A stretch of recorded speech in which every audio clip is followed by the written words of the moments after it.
Alô para todos, Paulo Mubarak falando. Esse é o episódio 168, gravado em 26 de janeiro de 2026.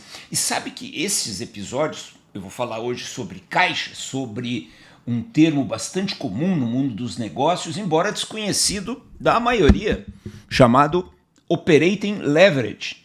Operating Leverage. Meu editor, o André Higger, ele vai colocar na tela essa expressão em inglês, mas a tradução é alavancagem operacional. E sabe o que significa isso? Alavancagem operacional? Eu já vou explicar para vocês, mas deixa eu falar um ponto bastante importante antes, que eu colho das amostras já longas dos meus artigos, dos meus áudios no Spotify e agora dos meus vídeos, tanto no Spotify quanto no meu canal do YouTube. Os vídeos mais importantes são normalmente os menos visualizados. Por quê? Os vídeos mais importantes são como esse, falam sobre caixa. E são os menos visualizados por dois motivos. O primeiro, ignorância financeira. O pessoal acha que não tem nada a ver um conselheiro, um controller, um cara do financeiro, um estagiário, um engenheiro, um diretor de vendas. Os caras acham que isso não tem nada a ver com eles, que essa é uma função quando é do CFO ou do contador. E caixa é um dos assuntos mais críticos numa empresa. Se não gera caixa, está errado. Mas o pessoal não gosta de ver por ignorância financeira. Então não fique nesse nível baixo de quem só quer assistir a vídeos sobre pessoas, sobre liderança, sobre inovação, sobre inteligência artificial. E o caixa, cara? A sua primeira obrigação, seja lá você quem for, do porteiro ou presidente, é o caixa. E o segundo motivo é a covardia. Quando a gente fala de caixa numa empresa, é um assunto normalmente desagradável, as pessoas veem a realidade. É quando um homem ou uma mulher vai na frente do espelho, fica nu para tomar banho, o homem vê o barrigão que ele já está, a mulher vê a celulite que ela tem, as gorduras localizadas, como diz, gorduras localizadas onde? No corpo inteiro, e se acha muito feio. Então é melhor botar a roupa. E a roupa é o maldito EBITDA, a roupa são outros assuntos que não têm diretamente a ver com caixa. Mas eu quero que você que me assiste saia desse mundo medíocre que não envolve caixa. O André Higger, ele vai colocar, vocês podem já estar observando, uma tabela em que eu fiz uma análise muito simples e bem atual, são números de agora, de um site que eu recomendo para todos, chamado stockanalysis.com, o André vai colocar também o nome aí, se alguém quiser olhar. Esse para mim é o melhor site do mundo para a gente ver os números de empresas de capital aberto. E vocês vejam, eu falei que o nosso vídeo era sobre Operating Leverage. E eu vou tomar o exemplo do Grupo Gerdau. O exemplo do Grupo Gerdau, uma grande empresa brasileira, onde eu trabalhei tantos anos como executivo,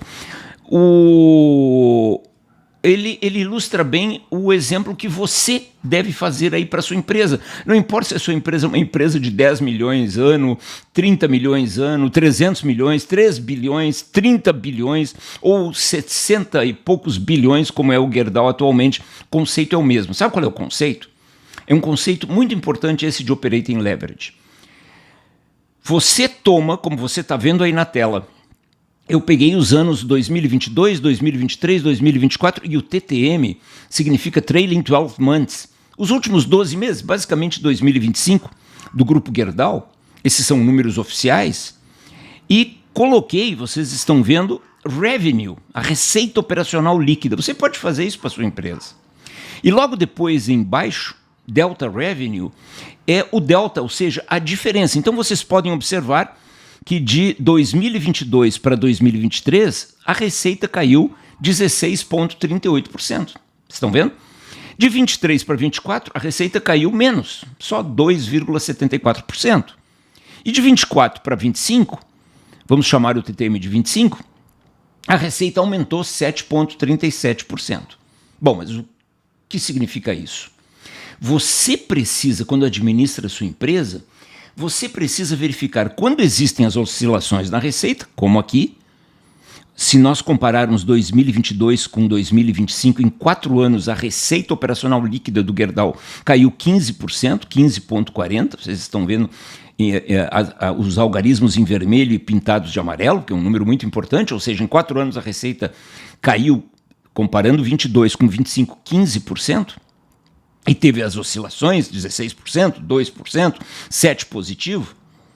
E nós precisamos comparar o lucro operacional para verificar, lápis e papel na mão, porque lá vem conhecimento, e esse é o conceito básico e a utilidade para a sua empresa do Operating Leverage, para verificar a sensibilidade da sua empresa à receita. Porque uma boa empresa, uma empresa mais sustentável, uma empresa mais confiável, é aquela que, quando existem oscilações, e vão existir sempre na receita, ela absorve essas oscilações no lucro operacional. Ou seja, a receita cai 3%, o lucro operacional se mantém. Ou o lucro operacional no máximo cai 3%. O que não pode acontecer é a receita cai 3% e o lucro operacional cai 8%.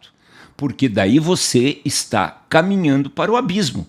O seu lucro está diminuindo, ou seja, as suas despesas de SG&A, as suas despesas de CPV ou de CMV estão fixas, estão crescendo mais do que a receita está aumentando ou diminuindo. Ou seja, você faz um cotejamento, uma comparação entre as oscilações de receita e as oscilações de lucro operacional. Isso equivale a dizer as oscilações de CPV e SG&A. Vamos ver como o Gerdau se saiu. A situação do Gerdau, conforme esses números, é bem preocupante. Vocês vejam, de 2022 a 2025, a receita do Gerdau caiu 15,40%, comparando 22 com 25. Nesse meio tempo, ela oscilou menos 16, menos 2, mais 7. No total, oscilou 15%. Agora vocês vejam o lucro operacional, o operating income. Não se perca no inglês. Lucro operacional é a receita operacional líquida, o revenue, menos o CPV, custo do produto vendido, menos as despesas de vendas gerais e administrativas, que a gente chama pela sigla de SG&A. Então vocês vejam, o lucro operacional do Gerdau em 2022, quando ele faturou, isso foi o efeito pandemia, 82 bilhões de reais, foi 16,59 bilhões. Quando a receita em 2025 foi de 69,7, esse lucro operacional desabou de 16 para 5,3. Ou seja, vocês estão vendo o segundo amarelinho. Enquanto a receita caiu 15,4%, o lucro operacional caiu absurdos 68%. Isto significa o quê? Qual foi a causa? Bem, eu não estou dentro do grupo Gerdau para de lupa afirmar exatamente qual foi a causa, mas, André, coloca aí. Primeira possível, e esse possível é com quase 99% de certeza. As despesas com vendas, as despesas gerais e administrativas, elas não caíram. Aliás, eu tenho aqui o dado, o SG&A do Gerdau em 2022 foi de aproximadamente 2 ponto alguma coisa bilhões, e assim se manteve em 2023, 2024 e 2025. Ou seja, as vendas caíram, mas as despesas gerais com vendas e administrativas se mantiveram, logo o lucro cai. Evidente, se o salário diminuiu, mas você manteve as despesas da casa. O que sobra diminui. E certamente, no CPV, as margens em 2022, eu não coloquei aqui para não entrar em detalhes demais, eram na casa dos 20, 21, 22%, agora caíram para 11%. Agora, por que a margem cai tanto?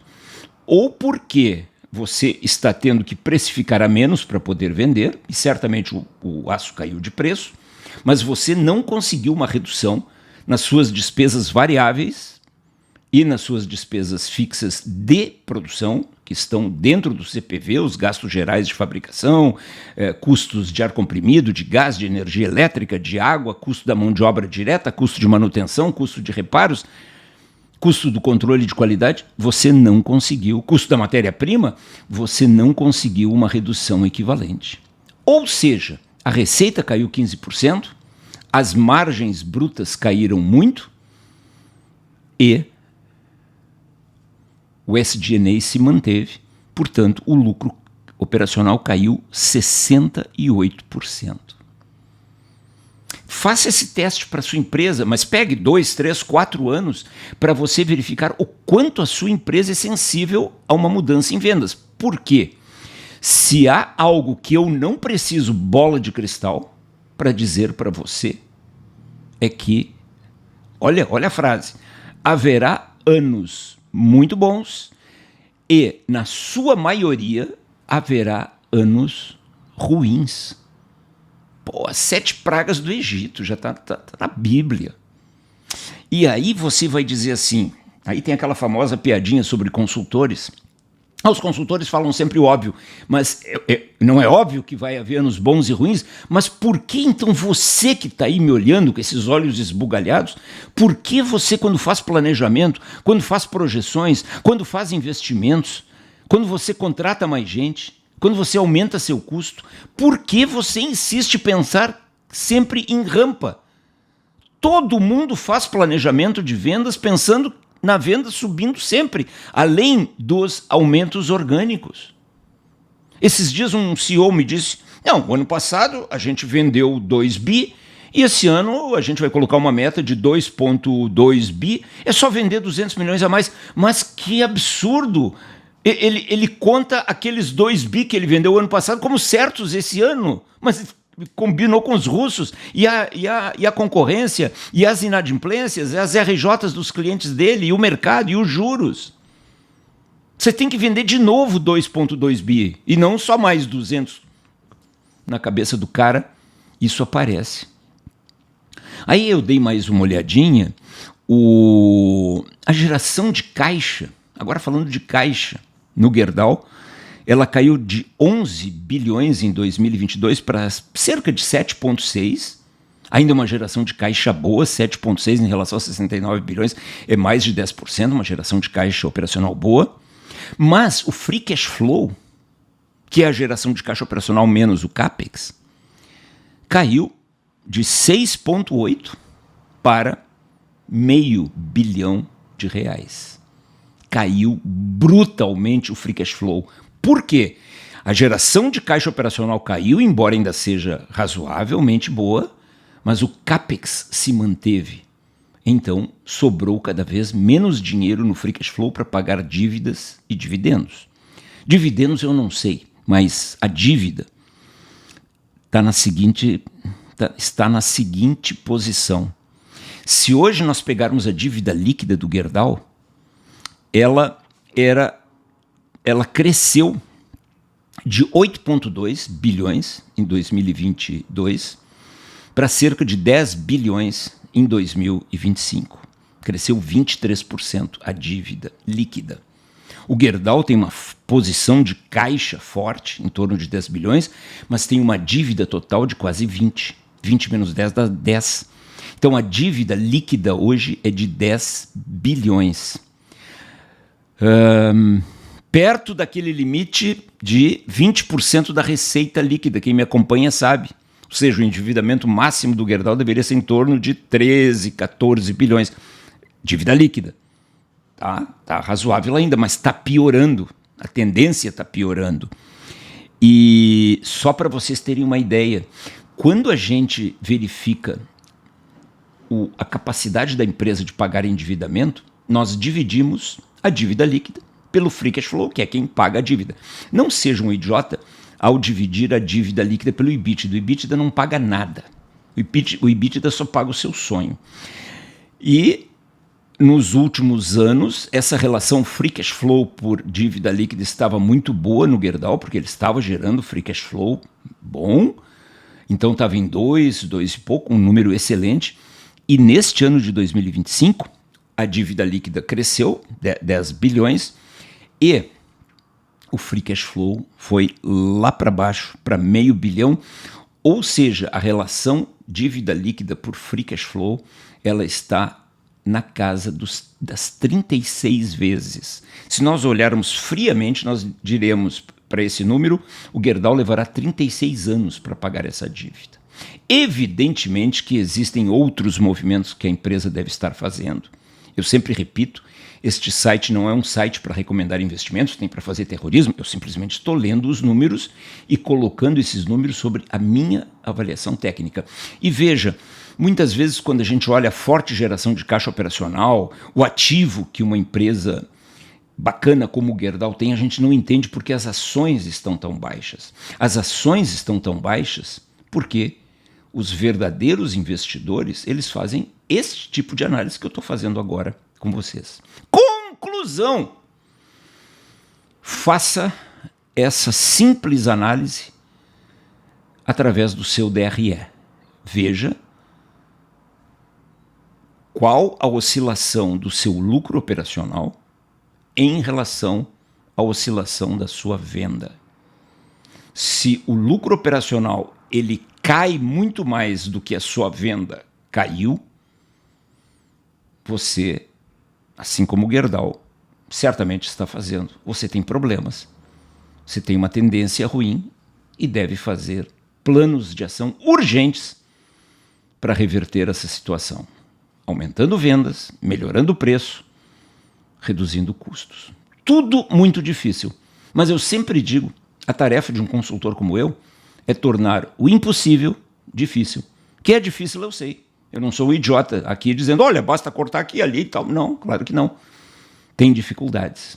Mas, muitas vezes, este tipo de empresas muito grandes, tem muito penduricalho, tem muito gato gordo, tem muita porcaria para cortar. Não sei se é exatamente o caso do Gerdau, mas o fato das despesas administrativas se manterem não é um bom sinal. Faça essa análise para a sua empresa, melhore a cultura financeira, olhe para o caixa e você terá uma empresa muito mais saudável. Paulo Mubarak gravou o episódio 168 em 26 de janeiro de 2026.